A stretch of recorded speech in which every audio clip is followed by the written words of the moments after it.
Welcome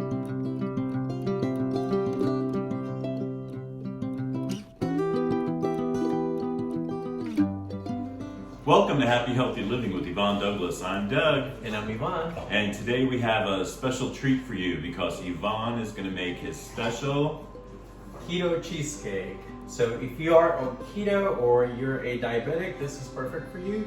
I'm a type 2 diabetic, so I have to be really careful on my desserts. And so this Keto Cheesecake is really friendly for those that are diabetic. And today we're also gonna make a blueberry compote, which it goes very well with the cheesecake, and it's also keto friendly. Awesome. All right, so stay tuned. Well, welcome back. So Yvonne, what are we gonna do first? So first we're gonna work on our crust. So I have a 9-inch forming pan here, and I have already some parchment paper. Okay. And this is gonna help to release it, and also when you're gonna clean, it's not gonna stick to it, so it helps with cleaning. And then for our ingredients, we're gonna use almond flour. We're gonna use 3 cups of that. And then for our sweetener, we're gonna use for sugar. So this is a sugar substitute. So for those that are diabetic, it's not gonna raise your sugar. And for those that are in keto, this is perfect. And then we're gonna use ghee. So I'm using about 6 ounces of ghee. Now, what is ghee? So ghee is clarified butter. So basically it's butter, but they have separated the dairy from it. Okay. So for those that are lactose intolerant, ghee tends to be a better option because it's not gonna affect your tummy. So that's what we're And are you using. gonna use the vanilla? And we're gonna use 2 teaspoons of vanilla. And so we're gonna combine all those ingredients, and then we're gonna mix it very well. We'll place it in the forming pan, and we're gonna bake it for about 12 minutes. And while it's doing that, we'll work on our filling, which is gonna be for the cheesecake. And the keto bread is ready, actually. The keto bread is ready. Video coming your way. Yes, we're doing 2 things at once. Yeah. But I was going to ask you though about the. You said you baked it for 12 minutes. Yes, for 12 minutes. But what's the temperature on that? 375 degrees. Oh. Welcome back. So we're gonna work on our crust for the cheesecake. And for that I have already my 3 cups of almond flour here. I have my cup and a quarter of our sugar substitute. And I have my butter. So real quick, I'm going to transfer my ghee in here. And I'm gonna transfer my sugar, and I'm going to add my almond extract, just a tiny bit, and we're gonna mix all the ingredients.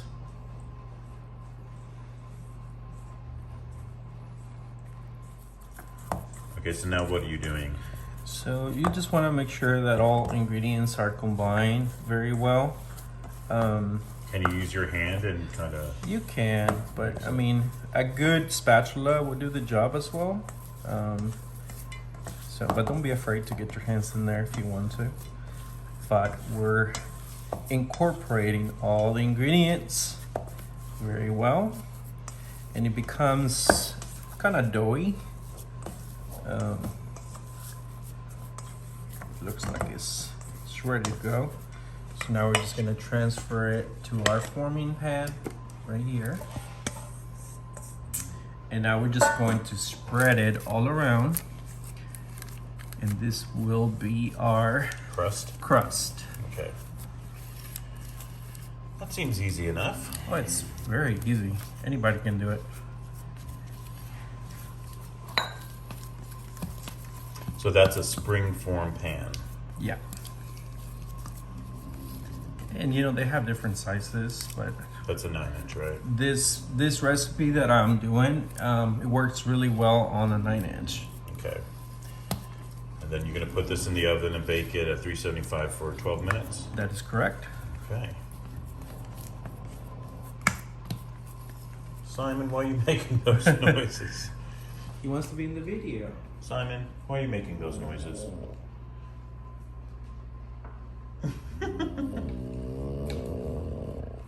Ooh, those noises. Okay, and that looks ready. Okay. So this is what it looks like.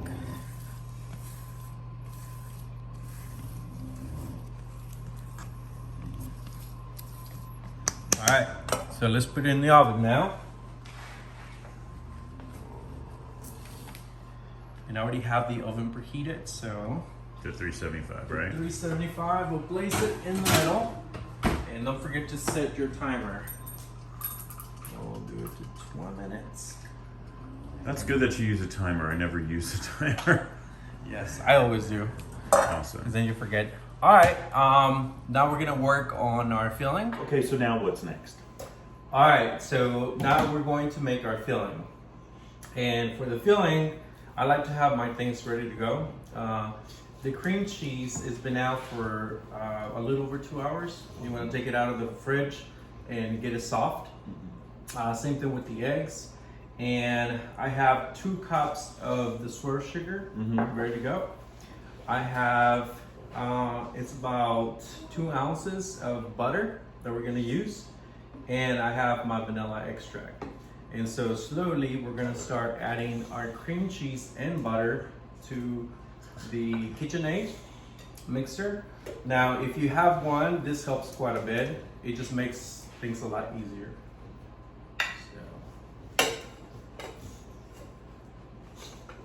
So that was 4 cream cheeses, 8 ounces. Right? So it's 2 pounds. Yeah, 2 pounds of cream cheese. And a little bit of butter. And a little bit of butter. And again, you could use ghee if you're lactose intolerant, but I mean, this is cream cheese, so it has dairy already, so. That's true. Yeah. There you go. Yep. All right, so now we're gonna mix this very well. Wait to lock it. Don't forget to lock it. And since the cream cheese is soft, it'll break a lot easier. Do you add any vanilla to that? Not yet. Okay, but you will. We will. We're gonna incorporate those ingredients Oh, okay, together. okay. So first we do the cream cheese. I'm putting it on a 4, speed of 4. And then we slow it down. Now we're going to add our sugar next.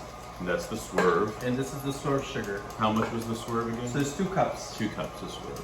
Yeah, and slowly we'll start adding it.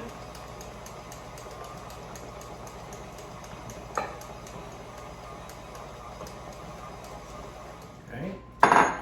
Okay, what I like to do when you add maybe sugar or like powdered sugar is always cover it so this way it doesn't go flying all over the place. Oh, smart. Yeah. Yeah. See, that's what happens when you marry a cooker. Alright. Now you might need to stop to get the things from the wall of the So scrape your bowl. the sides. Yeah. Just bring it inside like that. There we go. And make sure we get the sugar and the cream cheese and the butter all incorporated.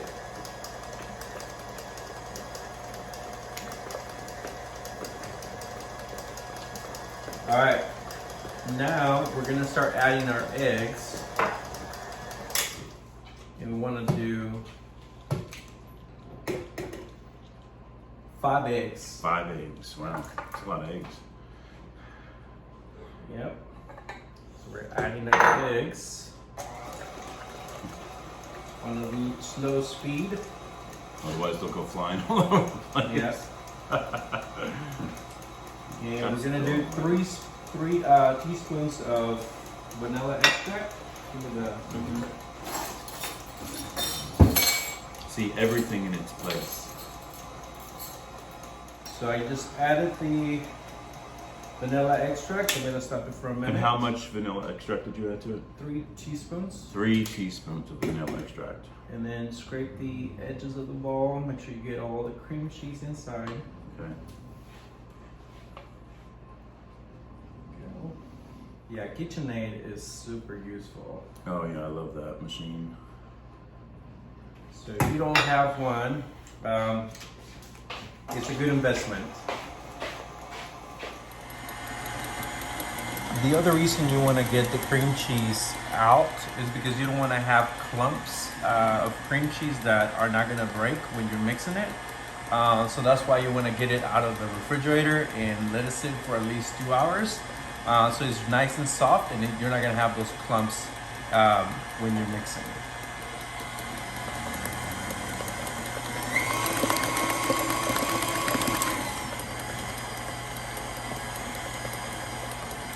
Now, I know I said 2 cups of sugar, but you can taste it, and if you think it needs a lot more or less, you can make changes, but this is really good actually. With 2 cups, it's nice and sweet.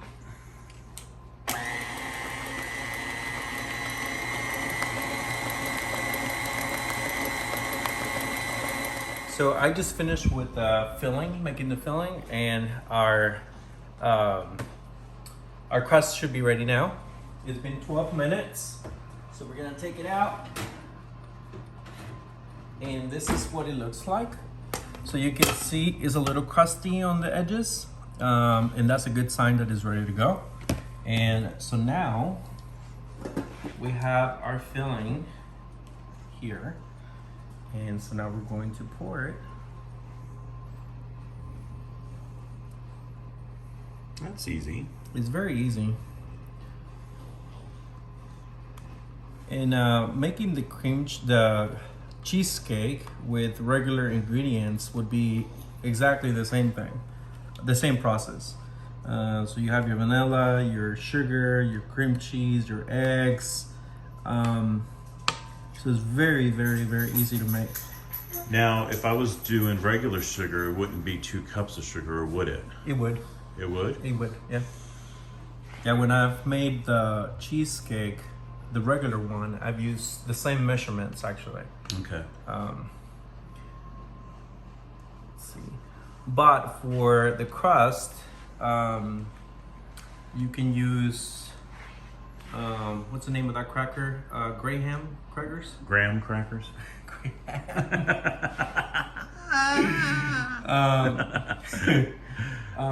you can use those, but instead of that, I'm actually using almond flour with the ghee, the vanilla extract, and the almond flour. So it's all healthy. It's all healthy.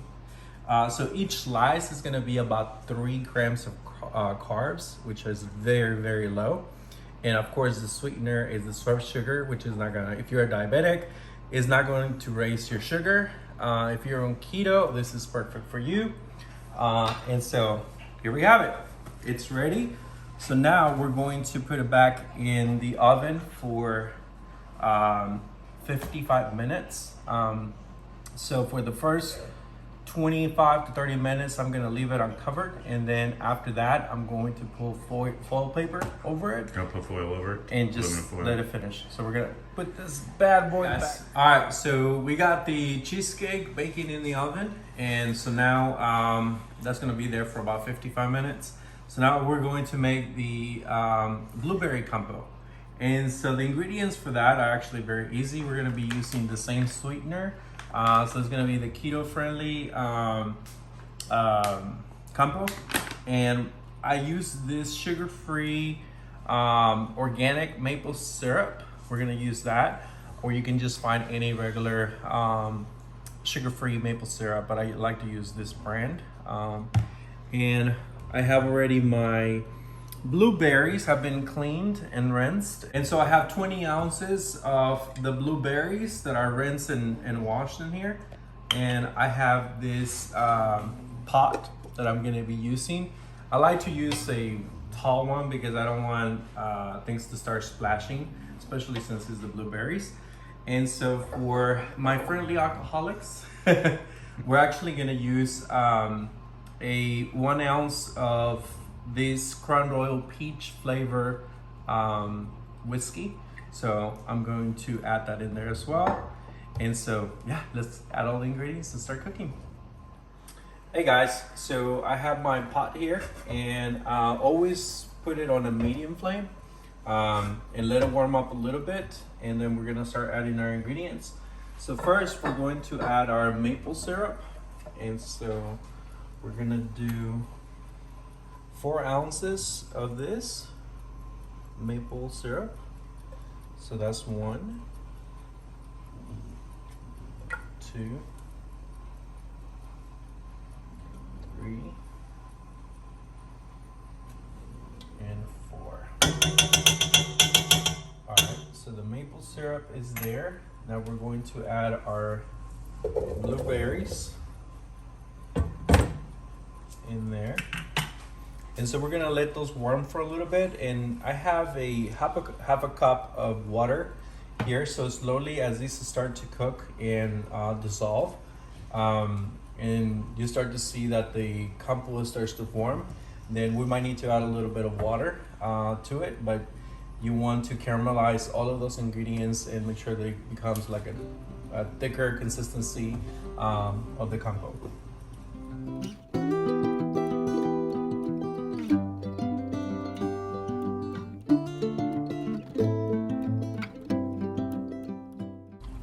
So slowly these are starting to decompose. So it's just a slow cooking process. So we're just gonna let them continue cooking and then just check on them every now and then. But so far so good. Hey guys, so these look pretty much already cooked. So what we're gonna do now is add the sugar.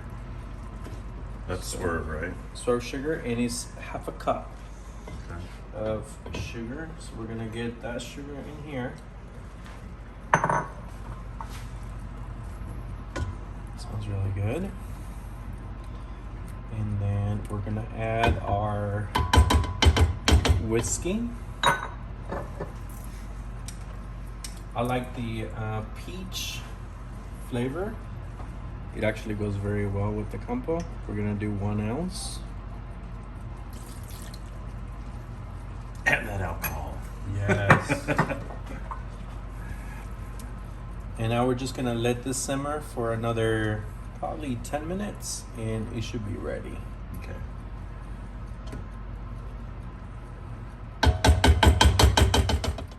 Hey guys, so our compote is ready and this is the consistency you want to have. We're going to take it out and give it a taste real quick. That's really good. Yeah. So we're gonna cool this down, and then we're going to once the cheesecake is out, we're going to cool the cheesecake, and we're gonna pour this over the cheesecake, and we're gonna show you what that looks like, and it'll be ready. So. All right, so it's been 55 minutes and the cheesecake should be ready. So let's take a look at it. Nice. So now I just turn off the fan and we're gonna let it sit there for about 20 minutes and then we'll take it out and we'll let it cool. All right, so the cheesecake is out and we finished with our berry compote. And so I cooled this down a little bit and we cool the cheesecake as well. So this is what it looks like. And so now we're going to add the compote on top of it. Ooh, yummy. And so then we're gonna let this cheesecake sit overnight in the refrigerator and we'll take it out tomorrow and it'll be ready to serve. Smells really good. And if you make a little bit extra of the compote, what I like to use this is for, like, you know, during the week if I'm gonna have Greek yogurt and I want to add a little bit of sweetness to it, then you have some compote. So like I make the blueberry, I make the strawberry compote, and I just keep it in the fridge for the week. And so now look at that. So we have our compote over the cheesecake. We're gonna put this in the refrigerator overnight and it will be ready for tomorrow to serve. Ta-da! It's done! Woo! Looks good. Yes, so Yesterday we baked the cheesecake. Uh-huh. All right, and we made the blueberry Compote. compote, and we chilled the cheesecake for about an hour, and same thing with the compote. And then we pour the compote over the cheesecake. And ideally, you want to leave it inside the refrigerator overnight. Yeah. At least 12 hours. That'll give it some time to sit. And whenever you're gonna take it out of the forming pan, just go around with a clean knife to make sure that you release it from the walls of the forming pan. So yeah, awesome. Ready to give it a taste? Yeah, definitely. I was gonna say you could also add some whipped cream, little dollops of whipped cream going around, make it look pretty, but we didn't do the whipped cream this time though. All right, you gonna cut it. All right. So I'm gonna have my knife ready to go. Yeah, be careful with that knife. I like to have clean cuts, so tell us, how do you get the clean cut? So you want to rinse the knife and have a little bit of water, moisture in there. This is gonna stick to it. So I'm gonna do a first cut. Okay. So excited. So exciting getting the first cut. All right, so we got that, and see how it's got some left in there. Just clean it. See, I'm like a pro in here. It's like a pro. Yeah. All right, so making another cut here. All right, take it out. So let me get my cake spatula. Look how nice. Beautiful. That is. Ooh, look at that. Pretty. Very gorgeous. Nice. It's gorgeous. It's simply gorgeous. Look at that right there. Look at those. Oh yeah, look how pretty. Yeah. Awesome. All right, so let me get my piece. Look at that. Yummy. And remember, this is our keto cheesecake. So you don't have to go now to Cheesecake Factory and feel guilty. You can make your very own. Look at that. Gorgeous. So it's good. Simply gorgeous. And I'm in love with this blueberry compote. So good. I had a little bit of that extra left yesterday. Yeah. And so I saved it, and I'll have it with Greek yogurt. Ooh. Okay. And I use the sugar-free, plain. So to add a little bit of sweetener, I use the compote, and it was just perfect. So awesome. let's give it a taste. Wait. Somebody took my spot. I think he wants some keto cheesecake. I don't think he can have it. You can't have that, baby. You want some? All right, so we're ready to give it a try. Okay. Yes. Let's All right. give it a taste. It looks very pretty. This the is colors the are taste beautiful. test time. Yeah. I want to see what you do. Good. How's this sweetener? It's really good. Wow. So here's a question. Could you tell the difference between a regular cheesecake and this cheesecake? If you don't know? Not the cheesecake, not the compote, but I can tell the difference with the crust because it's not a graham cracker, or as you would say, graham cracker. Graham cracker. Graham cracker, but the crust is really good. It's just different. It's just it's not a graham cracker crust, but it's good. But I think so. I made this with the. I made it also with the strawberry compote. But I think this is my favorite. The blueberry compote. Both of them were really good. The strawberry one and this one. Yeah. But I like actually both. Wow. It's really good. Great job, Boo. Cheers. Cheers. With our coffee. I hope you guys give it a try. And thank you so much for watching. And remember, if you want that homey vibe, you gotta subscribe. Don't forget, and give this video a like. And until next time, happy, healthy living. Bye-bye. Bye.